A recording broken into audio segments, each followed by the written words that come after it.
जय हिंद दोस्तों। अगर आपका भी एसएससी जीडी कांस्टेबल का पेपर 18, 19, 20, 21 मई या आगामी डेट्स में है तो ये एक्सपेक्टेड पेपर 14 आपके लिए रामबाण साबित होने वाला है।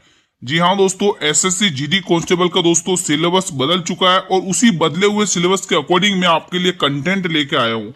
तो जिन भी स्टूडेंट का इन डेट्स में पेपर है उनको 100% बेनिफिट मिलेगा, ये मैं गारंटी और विश्वास के साथ कह रहा हूँ मेरे भाई। ठीक है, अब आप मुझे कमेंट करके ये बता दीजिए कि आपका पेपर दोस्तों किस शिफ्ट में है, किस डेट में है और अभी तक एडमिट कार्ड जारी हुआ या नहीं हुआ, ये आप मुझे कमेंट के माध्यम से बता सकते हैं। ठीक है, तो पहला क्वेश्चन, आज का यूनिक कंटेंट है दोस्तों, बिल्कुल एसएससी जीडी कांस्टेबल के अकॉर्डिंग ही कंटेंट बता रहा हूं। ठीक है, खर्ची पूजा उत्सव भारत के किस राज्य में 14 देवताओं की पूजा के साथ मनाया जाता है?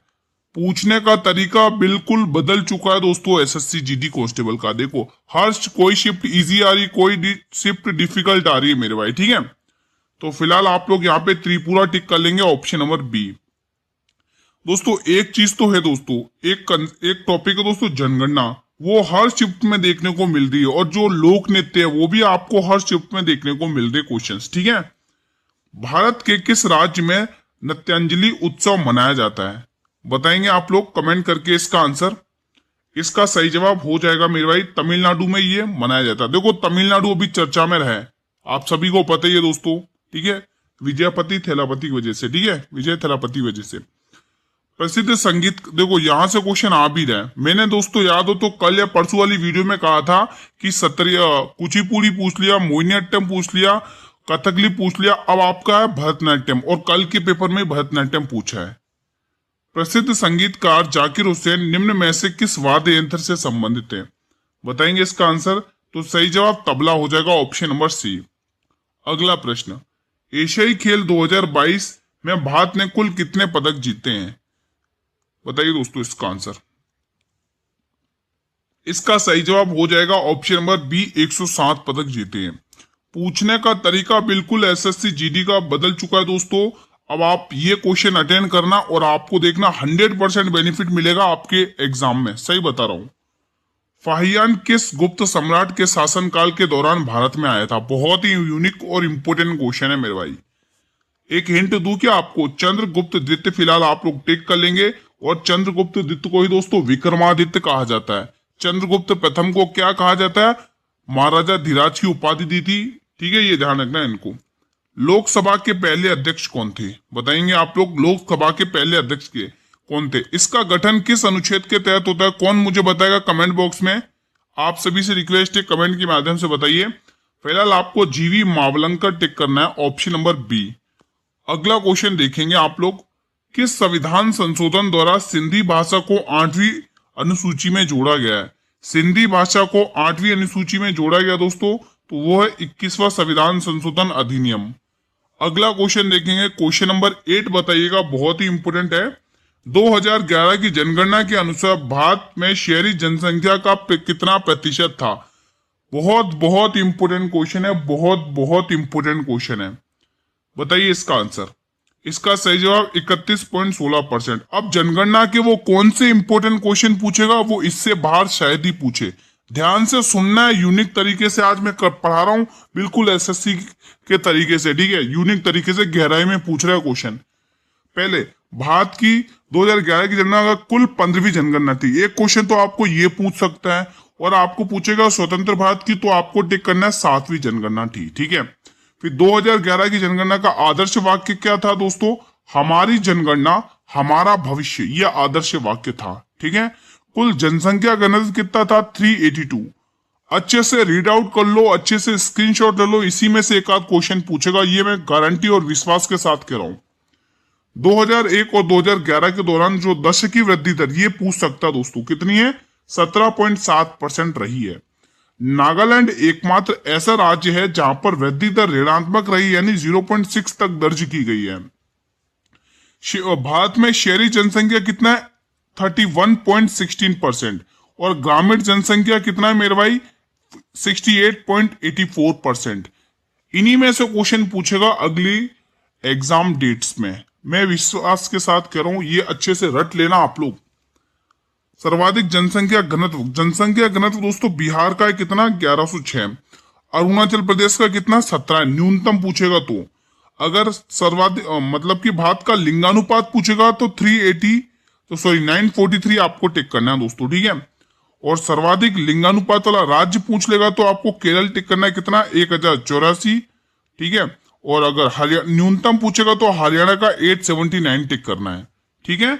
मैं पूरी उम्मीद करूंगा कि आपका बहुत अच्छे से रिवीजन हुआ है इस फैक्ट के माध्यम से। अनुच्छेद 51A जो कि मौलिक कर्तव्य से संबंधित है, इसको किस समिति की सिफारिश पर ऐड किया गया था? दोस्तों आप मुझे बताइए संविधान के किस भाग में है दोस्तों, कमेंट बॉक्स के माध्यम से बताइए। इजी क्वेश्चन मैंने पूछा है। तो यहाँ पे स्वर्ण सिंह समिति की सिफारिश आपको टिक करना है। अगला क्वेश्चन, बहमनी साम्राज्य की स्थापना के समय दिल्ली का सुल्तान कौन था भाई? बताइए दोस्तों, दिल्ली का सुल्तान कौन था जिसने दीवाने कोही विभाग की स्थापना की थी? मैं बात कर रहा हूं दोस्तों मोहम्मद बिन तुगलक, ठीक है। Option number B. इसी के शासनकाल में इब्न बतूता मोरक्को देश से आया था। प्रायद्वीप पठार की सबसे ऊंची चोटी अनाईमुड़ी किस पहाड़ी पर स्थित है? बहुत ही इंपोर्टेंट है, बताइए दोस्तों। अनाईमुड़ी दोस्तों अन्नामलाई की पहाड़ियों पे है, आपको पता ही हो दोस्तों, ठीक है। ये दोस्तों दक्षिण अफ्रीका साउथ अफ्रीका क्या नाम है, प्रायद्वीप भारत की सबसे निचली पहाड़ियां हैं दोस्तों, काराकोरम पहाड़ियां, ठीक है। तो यहाँ पे बी वाला ऑप्शन बिल्कुल आपको टिक कर लेना है। अगला प्रश्न, चोल काल के दौरान वेलन वगाई भूमि का श्रेणी का अर्थ क्या अर्थ था दोस्तों? ये आपसे पूछा है, बहुत ही इंपोर्टेंट क्वेश्चन है। बताएंगे इसका सही जवाब क्या होगा? तो ये गैर ब्राह्मण किसान स्वामियों को दी गई भूमि है दोस्तों, यहाँ पे बी वाला ऑप्शन टिक कर लेना है, ठीक है दोस्तों। एक भी क्वेश्चन मिस मत करना आज की क्लास का दोस्तों, ठीक है। उन स्टूडेंट को जरूर बेनिफिट मिलेगा जिनका एग्जाम दोस्तों 18 से स्टार्ट है, सही बता रहा हूं दोस्तों। मणिपुर के किस शास्त्रीय नृत्य में राधा कृष्ण की रासलीला मुख्य विषय रूप से होती है दोस्तों? बताइए। सभी स्टूडेंट से रिक्वेस्ट है इसका आंसर बताएं। सही जवाब हो जाएगा जगोई, ऑप्शन नंबर बी। एक छोटी सी रिक्वेस्ट और है, एक छोटी सी रिक्वेस्ट है, अगर आप इसी प्रकार से क्लास चाहते हैं विद पीडीएफ मिले, क्लास में विद पीडीएफ भी मिले, तो आप चैनल को सब्सक्राइब जरूर कर लेना मेरे भाई, ठीक है। अनुच्छेद 164 का ए के अनुसार मुख्यमंत्री की नियुक्ति किसके द्वारा होती है? तो मुख्यमंत्री की नियुक्ति मेरे भाई राज्यपाल के द्वारा होती है, आप सभी को पता ही होगा, ऑप्शन नंबर बी।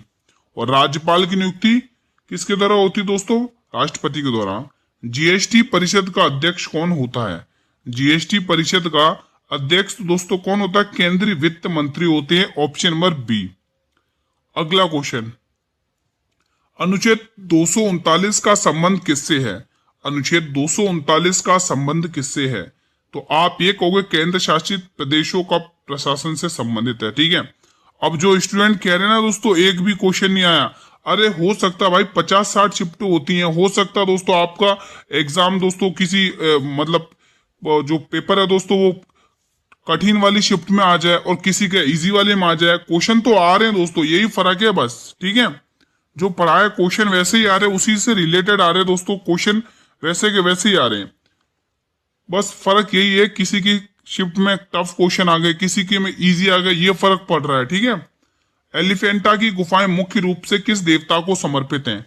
बताइए दोस्तों। एलिफेंटा की जो गुफाएं हैं ये दोस्तों शिव जी को समर्पित हैं, शिव भगवान को, ऑप्शन नंबर डी आपको टिक कर लेना है। अगला क्वेश्चन, नीरज चोपड़ा ने टोक्यो ओलंपिक 2020 में स्वर्ण पदक जीतने के लिए कितनी दूरी तय की थी मेरे भाई? तो यहाँ पे 87.58 मीटर की दूरी तय की थी, यहाँ पे ऑप्शन नंबर ए आपको टिक कर लेना है। अगला प्रश्न, लोसांग त्योहार मुख्य रूप से किस राज्य में मनाया जाता है? दोस्तों कंफ्यूज मत होना, ये लोसांग है, लोसार त्योहार अलग है, लोसांग अलग है, ध्यान से सुनना, ठीक है। यहां पे आपको सिक्किम टिक कर लेना, ऑप्शन नंबर ई। अगला क्वेश्चन, बिल्कुल मैं एसएससी के बदले हुए पैटर्न के अकॉर्डिंग ही पढ़ा रहा हूं, ठीक है, डीप में पूछ रहा आपसे। टोक्यो ओलंपिक में लवरीना बोरगोहेन किस खेल के कांस्य पदक विजेता हैं? बताइए। आपके लिए एक लिस्ट तैयार करिए दोस्तों इंपोर्टेंट फेस्टिवल की, लास्ट तक बने रहेंगे, उसमें से क्वेश्चन फिक्स से आएगा ही आएगा। बताइए इसका आंसर। तो मुक्केबाजी इनका संबंध, ये मुक्केबाजी से है दोस्तों, ठीक है, option number A boxing. Question 22, Bihula त्योहार भारत के किस राज्य में मुख्य रूप से मनाया जाता है? बताइए दोस्तों। तो ये दोस्तों बिहार में मनाया जाता है बिहुला त्योहार, ठीक है। आप मुझे बताइए बिहू त्योहार किस राज्य में मनाया जाता है? बिल्कुल सरल क्वेश्चन पूछा है दोस्तों, ये भी ना जवाब दे पाओ तो मुश्किल है भाई। ये आंसर तो देना इसका कमेंट बॉक्स में। नीति आयोग के प्रथम उपाध्यक्ष कौन थे? नीति आयोग के जो प्रथम उपाध्यक्ष थे मेरे भाई वो अरविंद पनगड़िया साहब थे। ऑप्शन नंबर ए को टिक करना है। अगला प्रश्न, वायुमंडल की कौन सी परत रेडियो तरंगों के परावर्तन के लिए उत्तरदायी होती है?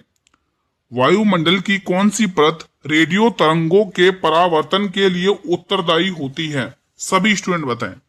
तो सही जवाब हो जाएगा आयन मंडल। ऑप्शन नंबर सी आपको टिक कर लेना है।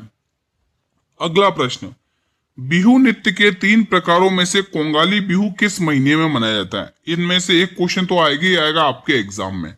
कोंगाली बिहू पूछा है, तो सही जवाब हो जाएगा जनवरी महीने में ये मनाया जाता है। ठीक है, कोंगाली बिहू दोस्तों। ठीक है, जनवरी के अप्रैल महीने में, अप्रैल होगा इसका, शायद अप्रैल होगा, हाँ अप्रैल ही है। अगला क्वेश्चन, क्वेश्चन 26, तमिलनाडु में मनाए जाने वाले थाई पुसम त्योहार में किस देवता की पूजा की जाती है? इस प्रकार का क्वेश्चन पूछा जा रहा है। ठीक है, तो यहाँ पे आप टिक करेंगे भगवान मुरुगन। ऑप्शन नंबर सी अगर आप टिक कर रहे हो तो बिल्कुल सही टिक कर रहे हो। अगला क्वेश्चन देखेंगे आप लोग, नुआखाई उत्सव किस राज्य में फसल के स्वागत के लिए मनाया जाता है? नुआखाई उत्सव दोस्तों ओडिशा में मनाया जाता है। Option number B will be the right answer. अगला प्रश्न देखेंगे, भारत की प्रथम महिला मुख्य चुनाव आयुक्त कौन थी? ये एक नया टॉपिक ऐड किया गया है दोस्तों। मैंने कहा ना बदला हुआ पैटर्न है, एक नया टॉपिक ऐड किया गया है कि भारत में प्रथम कौन क्या है, इस टाइप से। ठीक है, तो यहां पर आप क्या टिक करोगे? V S. Rama Devi. Option number B will be the right answer. अगला प्रश्न, ओलंपिक पदक जीतने वाली पहली भारतीय महिला खिलाड़ी कौन थी? बहुत इंपोर्टेंट है, बहुत ही इंपोर्टेंट है। तो यहां पर आप क्या टिक करोगे? कर्णम मल्लेश्वरी टिक कर रहे हो क्या आप लोग? अगर आप कर्णम मल्लेश्वरी टिक कर रहे हो तो बिल्कुल सही टिक कर रहे हो। अगला प्रश्न, मेरे भाई चीजें क्लियर हैं तो ये बटन दबाकर आप मुझे रेस्पॉन्स करें कि गुरु चीजें क्लियर हैं। आप सभी से रिक्वेस्ट है शेयर भी करना उन स्टूडेंट तक जहां तक ये एग्जाम चल रहे मेरे भाई। ठीक है, एशियाई खेलों में स्वर्ण पदक जीतने वाली पहली भारतीय महिला कौन थी? बहुत बहुत इंपोर्टेंट है, डबल स्टार लगा लो, एग्जाम में पूछा जा सकता है। फिलहाल आप लोग यहाँ पे दोस्तों टिक करोगे Kamaljeet Sandhu. Option number B. अगला क्वेश्चन, ओलंपिक के इतिहास में 2 व्यक्तिगत पदक जीतने वाली पहली भारतीय महिला कौन है? 2 व्यक्तिगत पदक जीते मेरे भाई, वो पहली भारतीय महिला कौन है? तो जवाब आएगा P V Sindhu. Option number B will be the right answer. अगला प्रश्न, प्रधानमंत्री जनधन योजना की शुरुआत कब हुई थी दोस्तों? बताइए दोस्तों, प्रधानमंत्री जनधन योजना की शुरुआत कब हुई थी? क्वेश्चन ने ये पूछा है, तो सही जवाब इस प्रश्न का आ जाएगा इसकी शुरुआत हुई थी गुरु, ऑप्शन नंबर बी आ जाएगा। इसकी शुरुआत नहीं, ऑप्शन नंबर बी क्या, माफी चाहूंगा, एक मिनट, इसको हटा ही देते हैं, यहां पर इसको हटा देते हैं। यहां पर आपको टिक करना 28 अगस्त 2014 को इसकी शुरुआत हुई थी। अगला प्रश्न, क्वेश्चन 33 बताइए। 33, बैसाखी का त्योहार पंजाब में हर साल किस महीने में मनाया जाता है? बैसाखी का त्योहार पंजाब में हर साल किस महीने में मनाया जाता है? लग रहा है मैंने वो एक क्वेश्चन इसमें मिस्टेक कर दिया। हाँ मुझे पता चल चुका, मैंने क्वेश्चन मिस्टेक किया मेरे भाई, माफी चाहूंगा, मैंने क्वेश्चन मिस्टेक कर दिया। कहाँ गया? ये रहा, यहाँ पर ये मैंने मिस्टेक कर दिया दोस्तों। आप लोग यहाँ पे जनवरी टिक करिएगा, जनवरी महीने में। ठीक है, ठीक है दोस्तों, इसके लिए मैं क्षमा प्रार्थी हूँ दोस्तों, ये क्वेश्चन मुझसे मिस्टेक हुआ है, यहाँ पे जनवरी टिक करना। आप लोग कमेंट मत करना, मैंने करेक्शन कर दिया है दोस्तों। ठीक है, मैंने करेक्शन कर लिया है भाई, ध्यान रखना, कमेंट मत कर लेना। ठीक है, चलिए उस क्वेश्चन पर आते हैं। वो क्वेश्चन कहाँ गया हमारा, कहाँ गया वो क्वेश्चन? ये रहा। तो ये यहाँ पर दोस्तों अप्रैल होगा। ठीक है, तो ये हर साल अप्रैल महीने में मनाया जाता है। Option number B. ठीक है मेरे भाई, हो जाती है कभी कभी मिस्टेक। क्वेश्चन नंबर 34 आपकी स्क्रीन पर है, पर करेक्शन भी मैंने कर दिया है। 2011 की जनगणना के अनुसार भारत की महिला साक्षरता दर लगभग कितनी प्रतिशत है? देखो कुल पूछेगा, देखो मैं कुल बता देता हूँ, ये है दोस्तों टोटल, कुल है दोस्तों, कुल साक्षरता दर। ठीक है, अभी पढ़ाए थे ना, तो जिसमें महिला साक्षरता दर है 65.46% और ये है पुरुष साक्षरता दर, ये दोस्तों पुरुष साक्षरता दर, याद कर लेना, इनमें से एक क्वेश्चन पूछेगा आपसे एग्जामिनर। अगला क्वेश्चन, फीफा विश्व कप 2022 का खिताब किस देश ने जीता है? फीफा विश्व कप 2022 का खिताब जीता अर्जेंटीना ने। किसने जीता है? अर्जेंटीना। आपको टिक कर लेना ऑप्शन नंबर बी। अगला प्रश्न देखेंगे, क्वेश्चन नंबर 36। अनुच्छेद 25 से लेकर 28 का संबंध संविधान के किस अधिकार से है मेरे भाई? बताएंगे आप लोग कमेंट करके सभी स्टूडेंट्स। सही जवाब हो जाएगा धार्मिक स्वतंत्रता का अधिकार। ठीक है, धार्मिक स्वतंत्रता का अधिकार। यह आर्टिकल 14 में है, समानता का अधिकार, ध्यान रखना। ठीक है, हाँ। 21 ये दोस्तों शिक्षा का अधिकार है, ध्यान रखना। अगला क्वेश्चन देखेंगे, जक्कारी नृत्य भारत के किस केंद्र शासित प्रदेश राज्य से संबंधित है? जक्कारी नृत्य, बताइए दोस्तों। तो इसका सही जवाब हो जाएगा ये जम्मू और कश्मीर से संबंधित है। अगला प्रश्न देखेंगे। अब बीच में आपके लिए कुछ इंपोर्टेंट क्वेश्चंस लेके आया हूं, जिस प्रकार से एसएससी जीडी पूछ रहा है लोक नृत्य में।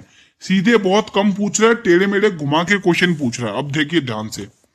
कालबेलिया नृत्य राजस्थान का है, इसे सर्प नृत्य भी कहा जाता है, और ये बीन वाद्य यंत्र का प्रयोग होता है इसमें। किसमें होता है इसका? बीन वाद्य यंत्र। कौन सा वाद्य यंत्र? बीन वाद्य यंत्र। तेरह ताली राजस्थान का है।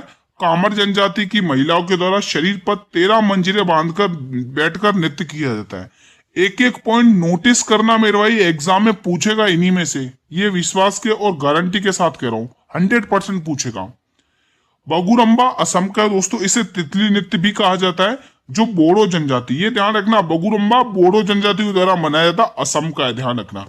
स्टेट का नाम भी लिख रखा मैंने, आप लोगों के लिए मेहनत करिए दोस्तों।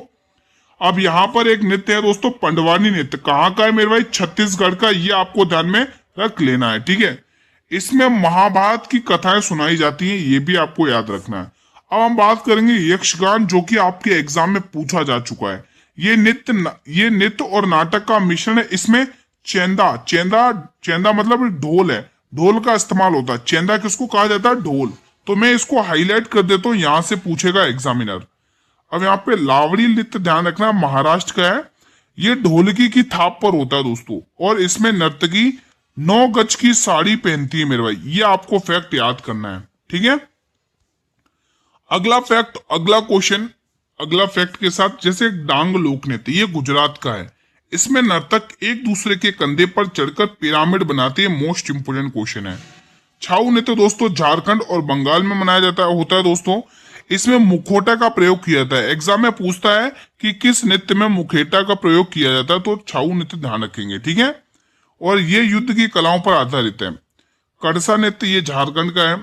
ये कलश नृत्य है, ये एक प्रकार का कलश नृत्य है। इसमें केवल महिलाएं भाग लेती हैं, केवल महिलाएं भाग लेती हैं, और पुरुष वाद्य यंत्र बजाते हैं। मतलब कि महिलाएं भाग लेंगी और पुरुष वाद्य यंत्र बजाएंगे। तो ये इंपोर्टेंट बन सकता है। मैं पूरी उम्मीद करूंगा कि आपको आप बेस्ट से बेस्ट रिवीजन हो रहा है दोस्तों। क्वेश्चन 38, रेस्पॉन्स तो किया करो। कर्नाटक का डोलू कुनीथा नृत्य मुख्य रूप से किस देवी देवताओं की आराधना के लिए किया जाता है? बताएंगे आप लोग। शानदार क्वेश्चन है। इसका सही जवाब हो जाएगा सी वाला ऑप्शन। कहां गया? ये रहा। इसमें 3 ही ऑप्शन दिए गए। अच्छा, डी ऑप्शन यहां पर दे दिया, डी ऑप्शन यहां पर दे दिया। फिलहाल आपको भगवान गणेश टिक कर लेना है, ठीक है। यहाँ पे ये डी वाला ऑप्शन इधर बैठा हुआ है, ठीक है। रुको, कर्नाटका डोलू कुनीता, रुको रुको, भगवान गणेश कहाँ गए? रुको रुको रुको रुको रुको रुको रुको, सी वाला ऑप्शन, ये क्या नाम है? बी वाला ऑप्शन है इसमें। हाँ, ये वाला ऑप्शन है भगवान बीरेश्वर। बी वाला ऑप्शन है, बी वाला शिव का रूप है, ठीक है। अगला क्वेश्चन 39 बताइएगा आप लोग। सोनल मानसिंह को 2003 में पद्म विभूषण से सम्मानित किया गया था। वो किस नृत्य शैली की कुशल नर्तकी हैं? बताइए। तो मेरे भाई ये भरतनाट्यम और ओडिसी की प्रसिद्ध नृत्यकी हैं दोस्तों। आप लोग ध्यान में रखेंगे, ऑप्शन नंबर बी को लॉक करना है। अगला क्वेश्चन, होवा लॉक किस राज्य का एक प्राचीन पारंपरिक नृत्य है? इस प्रकार के क्वेश्चन पूछेगा आपको एग्जामिनर, ठीक है। तो ये अरुणाचल प्रदेश का है, ऑप्शन नंबर डी। अगला प्रश्न, विजयनगर साम्राज्य में अमराम शब्द का तात्पर्य क्या है, अर्थ क्या है? बताइए। क्या ये एक प्रकार का कर है? बिल्कुल भी नहीं। क्या ये शाही महल है? नहीं। विदेशी मुद्रा नहीं, सैनिकों को दी जाने वाली भूमि है। क्या टिक करोगे? सैनिकों को दी जाने वाली भूमि है। अगला प्रश्न, अभिनव भारत नामक गुप्त क्रांतिकारी संगठन की स्थापना किसने की? अभिनव भारत पूछा जा सकता है आप लोगों को, अभिनव भारत पूछा जा सकता है। इसका सही आंसर आएगा V D Savarkar. Option number B will be the right answer. अगला क्वेश्चन, विश्व की सबसे बड़ी ताजे पानी की झील सुपीरियर झील किन देशों के बीच में स्थित है? किन देशों के बीच में स्थित है ये आपसे पूछा है। तो सही जवाब अमेरिका और कनाडा के बीच में स्थित है। ठीक है, अब मुझे बताइए भारत की सबसे बड़ी खारे पानी की झील कहां पर है? बताइए आप लोग कमेंट करके, और कौन सी है वो भी बताइएगा। राज्यसभा का सभापति अपना त्यागपत्र किसे सौंपता है? राज्यसभा का सभापति अपना त्यागपत्र किसे सौंपता है? तो बिल्कुल किसको सौंपता होगा? राष्ट्रपति को ही सौंपता होगा भाई। ऑप्शन नंबर बी इसका सही जवाब है। ठीक है, बी बिल्कुल करेक्ट ऑप्शन है। अगला क्वेश्चन देखेंगे, क्वेश्चन नंबर 45। वर्ष 2023 का क्रिकेट विश्व कप फाइनल किस स्टेडियम में खेला गया था?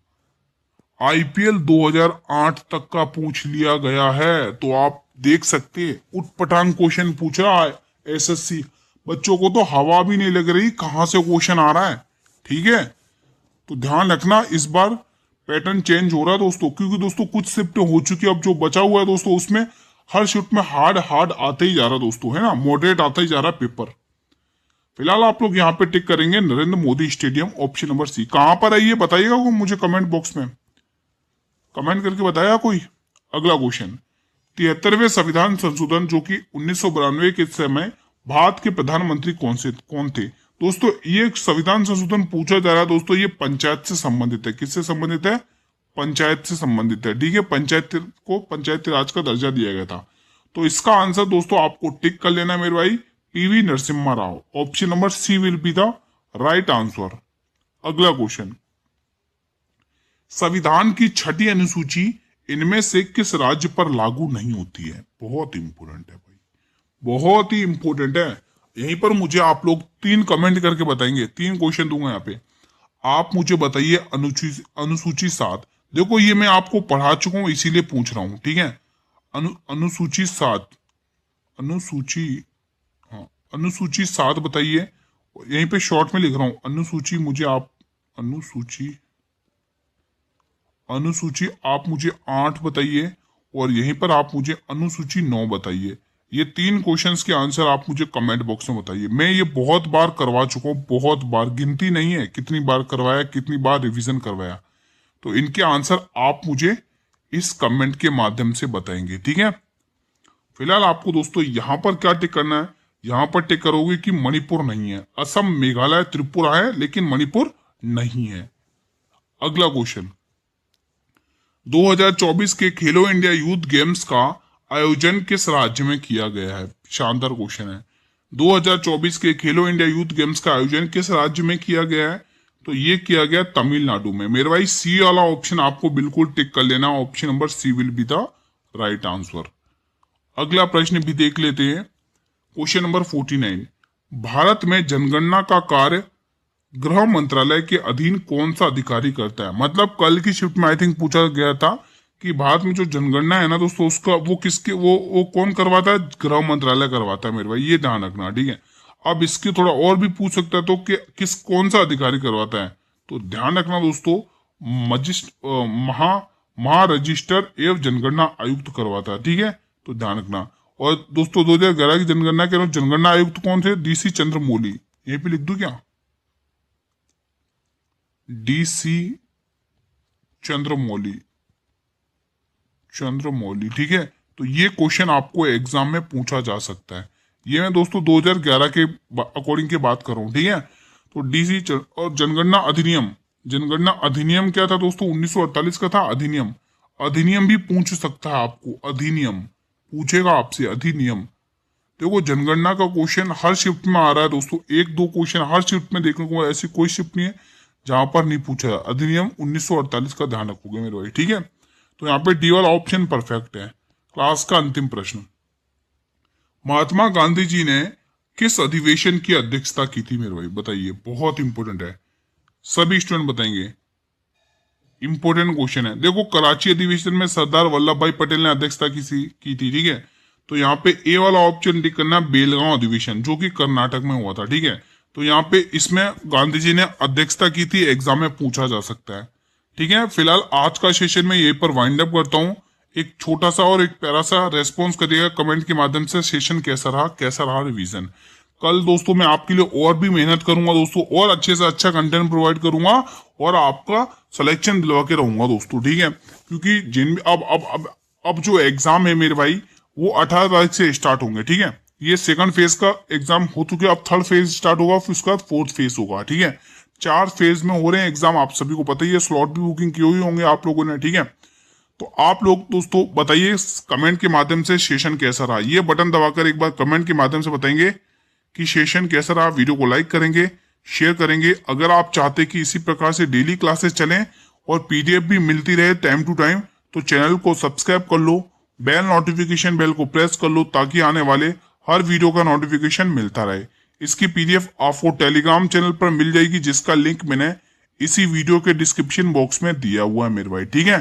कोई भी डाउट हो किसी भी क्वेश्चन से रिलेटेड, आप मुझसे बेझिझक होकर कमेंट बॉक्स में पूछ सकते हैं। रुकना नहीं है भाई, अभी वॉर एंड नहीं हुआ है, अभी कुछ स्टूडेंट्स के एग्जाम बाकी हैं, तो रुकना नहीं है। डेली क्लास अटेंड करनी है, वादा करो दोस्तों, ठीक है। कमेंट बॉक्स के माध्यम से मिलेंगे नेक्स्ट क्लास में। तब तक जय हिंद, जय भारत, वंदे मातरम।